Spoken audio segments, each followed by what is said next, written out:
అందరికీ నమస్కారం. ఈరోజు మీ అందరికీ నేను వినిపించబోయే కథ పెంపకాలు. రచన సౌమ్య నిట్టలా గారు.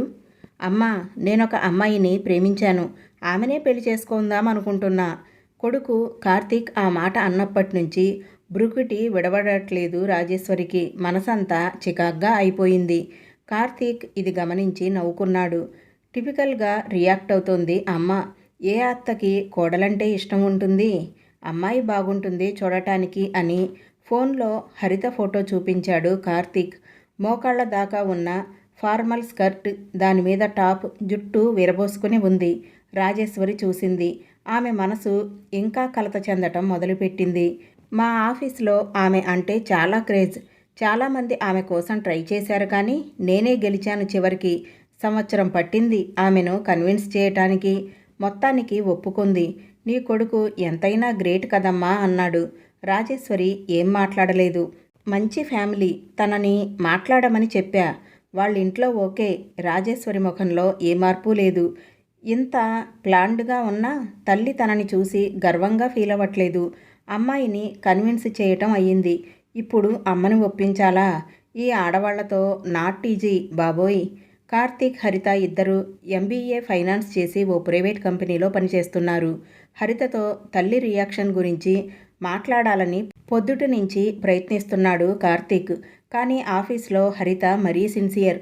ఒకసారి పనిలో మునిగిపోతే ఇంకా ఏం పట్టించుకోదు. ఇదే తనలో నచ్చదు కార్తీక్కి. పెళ్ళయ్యాక ఆడవాళ్ళు ప్రాధాన్యాలు ఎలాగూ మారతాయి కదా. కొంచెం ఓపిక పట్టాలి అంతే. మొత్తానికి సాయంత్రం పనివేళలు ముగిసే టైంకి హరిత బయటకు వచ్చి తన కోసం ఎదురు చూస్తున్న కార్తీక్ను చూసి నవ్వింది. ఈ నవ్వుకే మేం సమ్మోహితులమైపోయి ఎంతసేపైనా ఎదురు చూసేస్తాం. పిచ్చి మగాళ్ళం. సరే కానీ పద కాఫీ షాప్కి అన్నాడు బైక్ స్టార్ట్ చేస్తూ. లేదు, నేను బుక్ షాప్కి వెళ్ళాలి. నా రీసెర్చ్కి సంబంధించి కొన్ని బుక్స్ ఆర్డర్ చేశాను కదా మొన్న, అవి తెచ్చుకోవాలి. అబ్బా, నేను నీకు కొన్ని ముఖ్యమైన విషయాలు చెప్పాలని పొద్దున్నే చెప్పా కదా. ఆఫీస్లో మాట్లాడదామంటే తమరే అక్కడ స్టార్ ఎంప్లాయీ, మరి బయట మాట్లాడదామంటే PhD అని, రీసెర్చ్ అని గంటలు గంటలు పుస్తకాల షాపుల్లో కూర్చుంటావు. నేనొక్కడే మనిద్దరి ఫ్యూచర్ గురించి వర్రీ అవుతున్నట్లుంది. వెంటబడితే ఇలాగే అలసైపోతాం చిరాగ్గా అన్నాడు కార్తీక్. చివరి మాట బాగా తగిలింది హరితకి. అలా మాట్లాడకు కార్తీక్, నాకు చాలా బాధేస్తుంది. I'm sorry. పద కాఫీ షాప్కే వెళ్దాం. బైక్ ఎక్కి కూర్చుంది హరిత. రాజేశ్వరికి ఇంటర్ చదువుతుండగానే పెళ్ళైపోయింది. మంచి సంపాదన ఉన్న అబ్బాయిని చూసి పెళ్లి చేసేశారు తల్లిదండ్రులు. రాజేశ్వరికి ఒక్కగానొక్క సంతానం కార్తీక్. 5 ఏళ్ల క్రితం కార్తీక్ ఇంకా చదువుకుంటూ ఉండగానే గుండెపోటుతో భర్త చనిపోయాడు. రాజేశ్వరి డబ్బుకి లోటు చెయ్యకపోవటంతో కార్తీక్ చదువుకి ఆటంకం రాలేదు. చూస్తుండగానే చదువు పూర్తి చేసుకుని మంచి ఉద్యోగం సంపాదించుకున్నాడు కార్తీక్. కొడుకు పెళ్లి బాధ్యత రాజేశ్వరికి లేక కాదు, కానీ మనస్ఫూర్తిగా కార్తీక్కి పెళ్లి సంబంధాలు చూడలేకపోయింది రాజేశ్వరి. ఏవో ఆలోచనలు ఆమెను వెనక్కి లాగేసేవి. తను ఆలోచిస్తుంది నిజమా సబబా తెలియదు. ఇంతలో కార్తీక్ ఒక అమ్మాయిని ప్రేమించా అని చెప్పడంతో రాజేశ్వరిలో కలకలం రేగింది. ఆ అమ్మాయి ఫోటో చూసి తనలో ఆలోచనల చిరుజల్లు తుఫానుగా మారటం ప్రారంభించింది. ఈ తుఫాను హోరులో తనకు వినిపించిన ఒకే మాట, ఈ పెళ్ళి జరగనివ్వకు. ఆడవాళ్ళు ఫెమినిజం అని ఎంత నినాదాలు చేసినా అత్త అత్తే కదా అనిపించింది నిన్న మా అమ్మ వైఖరిని చూస్తే.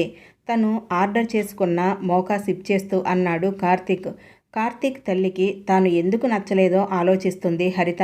అందులోనూ సంపాదనలో కార్తీక్కి సరిజోడి అనే కాన్ఫిడెంట్ ఉంది తనకి. కానీ ఆ ఆత్మవిశ్వాసానికి ఇప్పుడు దెబ్బ తగిలినట్లు అనిపిస్తుంది. ఇంతలో హరిత ఆర్డర్ చేసిన ఎస్ప్రెస్సో వచ్చింది. అబ్బా, ఆ ఎస్ప్రెస్సో ఎలా తాగుతావు? అసలు చేదుగా ఉండదు. నువ్వు కూడా మోకాకి వచ్చాయని ఎన్నిసార్లు చెప్పాను. ఒక్కసారి ఊహించు, పెళ్ళయ్యాక నేను పొద్దున్నే ఆఫీసుకు తయారై ఇద్దరం మోకా తాగుతూ ఉంటే ఆ సీన్ ఎంత బాగుంటుంది. ఒకళ్ళు మోకా, ఇంకొకళ్ళు ఎస్ప్రెస్సో తాగితే మ్యాచ్ అవ్వదు హరిత. నాకు డార్క్ కాఫీ టేస్ట్ ఇష్టం కార్తీక్. అయినా నువ్వు ఒక్కడివే ఎందుకు తయారవుతావు ఆఫీస్కి? అదీ కాక భార్యాభర్తలంటే ప్రతి ఒక్కటి మ్యాచ్ అవ్వక్కర్లేదనుకుంటా. కార్తీక్కి ఆ మాట నచ్చలేదు. ఇంతకీ నా ఫోటో చూపిస్తే ఆంటీ ఏమీ మాట్లాడలేదా? నా గురించి ఏమీ అడగలేదా? ఆంటీకి ఏ ఫోటో చూపించావు? కార్తీక్ స్క్రీన్ ఆన్ చేసి రాజేశ్వరికి చూపించిన ఫోటో చూపించాడు. బాగానే ఉన్నానే ఇందులో. కార్తీక్కి ఏదో తట్టింది. మోడ్రన్ డ్రెస్లో ఫోటో చూపించకుండా ఉండాల్సిందేమో హరిత. పొరపాటు చేశాను. చీరలోనో చుడీదార్లోనో ఉన్న ఫోటో చూపించాల్సింది. మీ అమ్మగారు పాత పద్ధతుల మనిషా? ఎవరికి తెలుసు ఆవిడ ఏ టైపో? నేను గెస్ చేస్తున్నా అంతే. అసలు ఎక్కువ మాట్లాడితే నాకు ఆవిడ పర్మిషన్ ఏమీ అక్కర్లేదు. ఇద్దరం ఇష్టపడ్డాం, ఉద్యోగాలు చేసుకుంటున్నాం. భవిష్యత్తు మనది. ఏదో నాన్న కూడా లేరు కదా అని గౌరవం ఇచ్చి చెప్పాను, కానీ ఆవిడ అభిప్రాయానికి అంత విలువేమీ ఇవ్వక్కర్లేదు. హరితకి ఇది కరెక్ట్ అనిపించలేదు. నా పేరెంట్స్కి నచ్చకుండా నేను ఏది చేసినా నాకు తృప్తిగా ఉండదు కార్తీక్. పెళ్ళయ్యాక ఆంటీ కూడా నాకు పేరెంట్ కదా. అలాంటిది ఆవిడకి నచ్చకుండా ఎలా ఇంత పెద్ద నిర్ణయం తీసుకోగలం చెప్పు? కార్తీక్కి హరిత మాటలు చిరాగ్గా అనిపించాయి. ఆవిడ ఒప్పుకోదు, ఈవిడ వదలదు. ఈ ఆడవాళ్లతో ఈజీ కాదు మళ్ళీ అనిపించింది కార్తీక్కి. నేను చెప్పాల్సింది చెప్పాను. నీకు ఆవిడంటే అంత గౌరవం ఉంటే నువ్వే నీ పీహెచ్డీ తెలివితేటలు ఉపయోగించి ఆవిడ్ని ఒప్పించుకో. అయినా రేపు కలిసి ఉండాల్సింది మీ ఇద్దరే కదా. హరితకి సవాళ్లను ఎదుర్కోవటం అలవాటే. ఏం చెయ్యాలో ప్లాన్ చేసుకోవటం మొదలుపెట్టింది. తయారవటం పూర్తయ్యాక ఒక్కసారి అద్దంలో చూసుకుంది హరిత. ఆంటీకి ఇష్టమైన రంగు అడిగితే తెలియదన్నాడు. తన దగ్గర ఉన్న మంచి చీరల్లో ఒకటి ఎంచుకుంది. డీప్ నెక్, బ్రాడ్ నెక్ కాకుండా సంసారపక్షంగా ఉండే బోట్ నెక్ బ్లౌజ్. జుట్టు విరబోసుకోకుండా జడేసుకుంది. మెడ చేతులు బోసిగా ఉండకుండా గొలుసు, గాజులు, చెవికి జూకాలు అన్నీ బంగారంవి పెట్టుకుంది. ఉట్టి చేతులతో వెళితే బాగోదు అని స్వీట్స్ తీసుకుంది. ఆంటీకి ఏ స్వీట్ ఇష్టమో చెప్పలేకపోయాడు కార్తీక్. తెలిస్తే బాగుండేది. ఉద్యోగంలో చాలా మీటింగ్స్లో పాల్గొన్న ఇది తన వ్యక్తిగతమైన జీవితానికి ఎంతో ముఖ్యమైన సమావేశం. బాగా జరగాలి దేవుడా అనుకుంది. కార్తీక్ ఎవరో తనకి 1 సంవత్సర క్రితం వరకు తెలియదు. తనే వచ్చి పరిచయం చేసుకున్నాడు ఒకరోజు. తన ఉద్దేశం ఏమిటో మొదటి వారం రోజుల్లోనే చెప్పేశాడు. తనే వెంటనే కన్విన్స్ అవ్వలేకపోయింది. కారణం అతను సరిగ్గా తెలియకపోవటమే అన్నాడు కార్తీక్. ఆమెతో టైం స్పెండ్ చేయటానికి రకరకాల వంకలు వెతికేవాడు. అతను ఆమెకు ఇచ్చే అటెన్షన్ నచ్చటం మొదలయ్యింది హరితకి. చుట్టూ ఉన్నవాళ్ళు కూడా నువ్వు లక్కీనే, నీ వెంట పడేవాడు దొరికాడు అంటూ ఉండేవారు. ఆఫీస్లో అందరికీ తెలుసు కార్తీక్కి తనంటే ఇష్టమని. చూస్తూ ఉండగానే తను కూడా ఇష్టపడటం మొదలుపెట్టింది. అతను రాని రోజు మిస్ అవుతూ ఉండేది. అదే ప్రేమ అన్నాడు కార్తీక్. అతని కళ్ళల్లో ఆనందం చూసి అదే ప్రేమ అనిపించింది హరితకి కూడా. హరిత తన తల్లిదండ్రులకి కార్తీక్ గురించి చెప్పింది. యాదృచ్ఛికంగా తన తండ్రికి కార్తీక్ తండ్రితో పరిచయం ఉండేదని తెలిసింది. మంచి కుటుంబం, సంపన్న కుటుంబం, ఇక చెప్పటానికి అభ్యంతరాలేముంటాయి?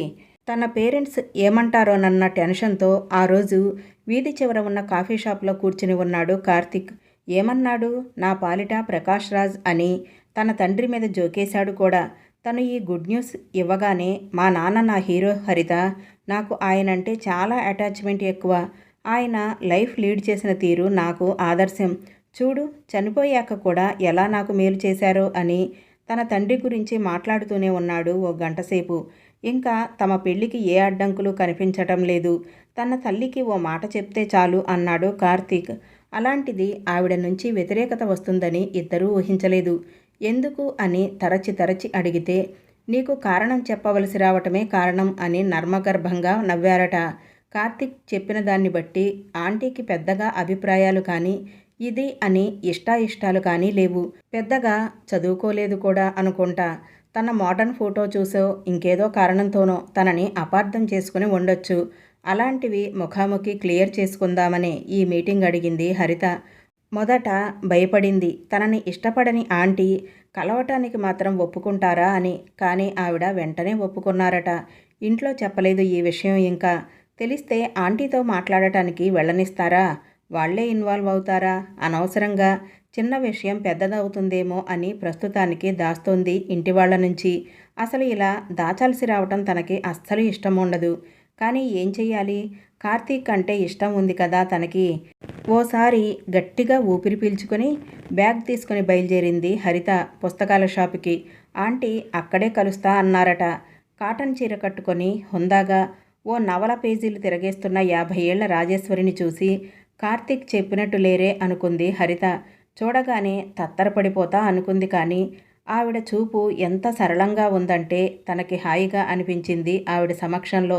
ఆ బుక్ షాపులో కూర్చొని చదువుకోవటానికి కుషన్ ఉన్న కుర్చీలు వేసి ఉన్నాయి. కూర్చుందామా అని దారి తీసింది రాజేశ్వరి. హరిత ఆమెని అనుసరించింది. వర్కింగ్ డే అవటం వల్ల బుక్ షాప్లో ఎక్కువ మంది లేరు. హరిత స్వీట్ బాక్స్ ఇచ్చి, మీకు ఏ స్వీట్ ఇష్టమో తెలియదు, అందుకే అసార్టెడ్ బాక్స్ తీసుకున్నాను అని నసికింది. రాజేశ్వరి డబ్బా తెరిచింది. ఏది ట్రై చేయమంటావు అంది. పిస్తా రోల్ బాగుంటుంది. రాజేశ్వరి పిస్తా రోల్ 2 ముక్కలు చేసి ఒకటి హరితకిచ్చి రెండోది నోట్లో వేసుకుంది. రాజేశ్వరి మంచి ఛాయస్, నీ టేస్ట్ బాగుంది. హరితకి రిలీఫ్ అనిపించింది. స్వీట్స్లో ఇంత బాగున్న నీ టేస్ట్ జీవిత భాగస్వామి విషయంలో బాగోలేదే మరి? కూల్గా అడిగింది రాజేశ్వరి. హరిత అస్సలు ఊహించని ప్రశ్న ఇది. చదువుకున్నావు, సంపాదించుకుంటున్నావు, పిహెచ్డి చెయ్యాలన్న ఉన్నతమైన ఆశయాలున్నాయి. పెద్దవాళ్ల అంగీకారంతోనే అడుగు ముందుకు వేయాలనే విలువలు ఉన్నాయి. ప్రేమ కోసం సవాళ్లను ఎదుర్కొనే ధైర్యం ఉంది. ఎంత మంచి పర్సనాలిటీ ఉన్నదానివి. నీకు తగిన అబ్బాయిని ఎంచుకున్నాననే అనుకుంటున్నావా? హరిత కళ్ళు విప్పి ఆశ్చర్యంగా చూస్తుంది. నేను కార్తీక్కి సరిజోడినే అని వాదించటానికి సిద్ధమై వచ్చింది. అసలు కార్తీక్ తనకి తగునా అనే ఆలోచనే రాలేదు హరితకి. ఎందుకు? పెంపకాలు. హరిత మనసులో ప్రశ్నకి బయటకే సమాధానం ఇచ్చింది రాజేశ్వరి. అమ్మాయిలని ఆత్మగౌరవం, ఆత్మవిశ్వాసాలతో, అబ్బాయిలని స్త్రీ పట్ల అవగాహనతో పెంచకపోవటం మా తరం చేస్తున్న తప్పు హరిత. మా వాడు నీలో అందాన్ని మించి గుణగణాలని చూడలేడు. ఎందుకంటే అతని పెంపకం ఎలా సాగిందో ఓ తల్లిగా నాకే తెలుసు. కార్తీక్ తండ్రికి నేనంటే ఏమాత్రం గౌరవము, ప్రేమ ఉండేవి కావు. ఆడవారి పట్ల చులకన, అగౌరవం ఉన్న వాతావరణంలో పెరిగాడు కార్తీక్. తండ్రి నన్ను ఈసడించుకోవటం చూసిన కార్తీక్ తను కూడా అలాగే చేసేవాడు. అతని మాటల్లో ఇప్పటికీ ప్రతి రెండో మాట అలాగే వస్తుంది. గమనించావా? రాజేశ్వరి చెప్తున్న మాటలకి రుజువులు వెంటనే తట్టాయి హరితకి. తల్లికి ఏమి ఇష్టమో తెలియనితనమో, ఇంత వివేకం ఉన్న స్త్రీని ఏ అభిప్రాయం లేని వ్యక్తిగా చిత్రీకరించిన తీరు, అత్తాకోడళ్ల గొడవల పేరుతో ఫెమినిజాన్ని కించపరుస్తూ మాట్లాడటమో, తన తండ్రి మీద జోకులు, ఇవన్నీ మనసులో మెదులుతున్నాయి హరితకి. కార్తీక్ శాడిస్టు, సైకో కాదు. కానీ ఓ ఆరోగ్యకరమైన దాంపత్యాన్ని నెరవేర్చడానికి కావలసిన లక్షణాలు లేవు. దాంపత్యం అంటే భార్యాభర్త ఓ సమస్య వస్తే కలిసి పరిష్కరించుకోవటం, ఒక టీంగా ఉండటం. మా వాడికి ఇవి చేతనవునని చెప్పగలవా? హరితకి చాలాసార్లు వివేకం నోరు నొక్కేసింది. అలా లేకపోతే కార్తీక్తో అన్యోన్యంగా ఉండలేం అని. ఆ వివేకం ఇప్పుడు రాజేశ్వరి మాటలకి స్పందిస్తోంది. అతనే వెంటపడ్డాడు. అయినా తన తల్లిదండ్రులతో మాట్లాడవలసి వచ్చినప్పుడు అతను లేడు. అతని తల్లి సమస్యని కూడా తన సమస్యే చేశాడు తప్ప కలిసి మాట్లాడుకుందాం అనలేదు. ఒక ఆరోగ్యకరమైన దాంపత్యం కావాలంటే ఒకరి పట్ల ఒకరికి గౌరవం ఉండాలి. ఎవరి వ్యక్తిత్వం వారికి ఉండాలి. వాటికి నీ భాగస్వామి స్పేస్ ఇవ్వాలి. కార్తీక్ నీ అభిరుచులు, ఆశయాలు, అలవాట్లని గౌరవిస్తాడని నమ్మకంగా చెప్పగలవా? హరిత మనసుకి జవాబు తెలుసు. ఏ రోజు తన రీసెర్చ్ ఏ విషయంలో అని తెలుసుకోవాలనుకోలేదు. అదే రంగంలో ఉంటూ కూడా పిహెచ్డి తెలివితేటలు అంటూ తన ప్రజ్ఞని అవమానించటం ఎన్నిసార్లు భరించలేదు తను. చివరికి తనకిష్టమైన కాఫీ తాగినప్పుడు గిల్టీ ఫీల్ అయ్యేది. తను ఫీల్ అయ్యేదా? అతను ఫీల్ అయ్యేలా చేసేవాడా? సంవత్సరం వెంటబడి అతను నీకు ఇచ్చిన అటెన్షన్ని ప్రేమ అనుకుంటున్నావు నువ్వు. ఆఫీస్లో అందరూ కోరుకున్న అమ్మాయిని తాను దక్కించుకోవటమే ప్రేమ అనుకుంటున్నాడు కార్తీక్. ఇది ప్రేమేనా? మీ ఇద్దరి భవిష్యత్తు నిలబెట్టడానికి ఈ పునాది సరిపోతుందా? తన ప్రేమ సినిమాల్లో చూపించిన ప్రేమలానే ఉందని థ్రిల్గా ఫీల్ అయ్యింది. కానీ అది నిజమైన ప్రేమేనా అని ఎప్పుడూ ప్రశ్నించుకోలేదు హరిత. ఎందుకో తన ప్రేమ కోసం ఆవిడతో వాదించాలి అనిపించటం లేదు హరితకి. తనలో తానే చెప్పుకోలేని సంకోచాలని, సంశయాలని రాజేశ్వరి బయటపెడుతోంది అని మాత్రం తెలుస్తోంది. నీ సహనానికి, అతని అవగాహన లోపానికి ఘర్షణ జరుగుతూనే ఉంటుంది. మీకు పుట్టబోయే పిల్లలకి కూడా ఈ వాతావరణం సరికాదు. ఈ తరం అమ్మాయిగా నువ్వు ఈ బంధానికి స్వస్తి చెప్పి విడాకులు తీసుకోవచ్చు, లేదా నాలాగా భరిస్తూ ఉండిపోవచ్చు. ఏదైనా ఇద్దరూ ఆనందంగా ఉండలేరు. అలా కాకూడదనే నా తాపత్రయం. మీరు నడుస్తున్న బాట ఏ తీరానికి చేరుస్తుందో తెలిసి చెప్పకపోతే తప్పు నాదవుతుంది. నాకు మగపిల్లాడు పుట్టాడు అని తెలియగానే నేను ఎన్నో కలలు కన్నాను. వాణ్ణి ఆదర్శవంతమైన పురుషుడిగా తీర్చిదిద్దాలని, నాకొచ్చే కోడలు నాలాగా కష్టపడకూడదని. ఇంట్లో పరిస్థితుల వల్ల కుదరలేదు. నేనే ధైర్యంగా నిలబడలేదేమో. ఆయన పోయాక కార్తీక్కి ఎంతో దగ్గరవుదామని ప్రయత్నించాను. ఏ పుస్తకాలు చదివితే అతని భావాలు మెరుగవుతాయో, వ్యక్తిత్వం వికసిస్తుందో అలాంటివి చదివించాలి అని చూశాను. దానివల్ల మా దూరాలు పెరిగాయే కానీ తగ్గలేదు. కార్తీక్ స్వయంగా అనుకొనిదే మారడు. ఇలాగే పెళ్లి చేసుకుంటే ఓ భర్తగా ఫెయిల్ అవుతాడు. అందుకే ఈ పెళ్లి జరగనివ్వకూడదు అనుకున్నాను. జీవితంలో నేను దృఢంగా తీసుకోగలిగిన నిర్ణయం ఇదొక్కటే అంటే నమ్ముతావా? ఇంకా రాజేశ్వరి చెప్పడానికి ఏమీ మిగల్లేదు. హరిత ఆలోచించుకోవటానికే చాలా ఉంది. ఇద్దరూ ఆ మౌనంలో అలాగే కూర్చుండిపోయారు. వీరికి కొద్ది దూరంలో కూర్చొని ఈ సంభాషణని ఆశాంతం విన్న కార్తీక్కి మొదటిసారి అద్దం మీద దుమ్ము తుడిచి తన ప్రతిబింబం చూపించినట్లయింది. నిజానికి తనకి తల్లి మీద కోపం రావాలి. కానీ అమ్మ చెప్పిన విషయాలన్నీ నిజాలు. అది తన అంతరాత్మకు తెలుసు. హరిత మీద అంతరాంతరాల్లో ఉన్న ప్రొఫెషనల్ జెలసీని జోకుల రూపంలో తీర్చుకున్నాడు తను. హరిత స్ట్రాంగ్ ఉమెన్ అని తెలిసి తన వంతు బాధ్యతల్ని కూడా ఆమె మీదే వేసేశాడు. ప్రేమించిన పాపానికి ఆమె పల్లెత్తు మాట అనలేదు తనని. అమ్మ మాత్రం తక్కువ. ఇన్నేళ్ళు మౌనంగానే భరించాలా? తన లోపాలని ఒప్పుకోకుండా ఇలాగే ఉంటే అమ్మ చెప్పినట్టే హరిత తనని వదిలి వెళ్ళిపోతుంది. నాన్నలాగే అమ్మని బాధ పెట్టినవాడవుతాడు కూడా. నేను మారతాను అని వట్టి ప్రమాణాలు చేయటం కూడా వృధా. అమ్మ అన్న ఓ మాట గుర్తొచ్చింది. పెంపకాలు. తనని ప్రేమించే ఆ ఇద్దరు స్త్రీమూర్తుల వైపు నడిచాడు కార్తీక్. ఇద్దరూ కార్తీక్ని చూసి ఆశ్చర్యపోయారు. కార్తీక్ ఎలా స్పందిస్తాడో ఇద్దరూ ఊహించుకోలేకపోతున్నారు. కార్తీక్ తన తల్లి ముందు కూర్చొని ఆమె చేతులు అందుకున్నాడు. అతని కళ్ళల్లో ప్రేమ, గౌరవం, అపరాధభావం అన్నీ కనిపించాయి రాజేశ్వరికి. ఆమె కళ్ళు చెమర్చాయి. అమ్మా, నన్ను ఈసారి నీ ఆశయాలతో పెంచుతావా? కొడుకుని మొదటిసారి ఎత్తుకున్నప్పుడు కలిగిన భావన కలిగింది మళ్ళీ రాజేశ్వరికి. ఎన్నో ఏళ్ల రాజేశ్వరి ఆవేదనని, కార్తీక్తో భవిష్యత్తు ఏంటో అన్న హరిత ఆందోళనని ఈ ఒక్క ప్రశ్నతో తీసేశాడు కార్తీక్. ఈ కథ ఇంతటితో సమాప్తం. ఇది ఎంతో మంచి కథ. ఈ కథ విని ఏ కొందరిలో అయినా మార్పు వస్తే చాలా బాగుంటుంది. ఇంత చక్కటి కథను రచించిన వారు సౌమ్య నిట్టలా గారు. ఈ కథ మీ అందరికీ తప్పకుండా నచ్చుతుందని అనుకుంటున్నాను. కథ ఎలా ఉంది అనే విషయాన్ని నాకు తప్పకుండా కామెంట్ సెక్షన్లో తెలియచేయండి. నా ఛానల్ కనుక మీకు నచ్చితే తప్పకుండా లైక్ చేయండి, షేర్ చేయండి, సబ్స్క్రైబ్ చేసుకోండి.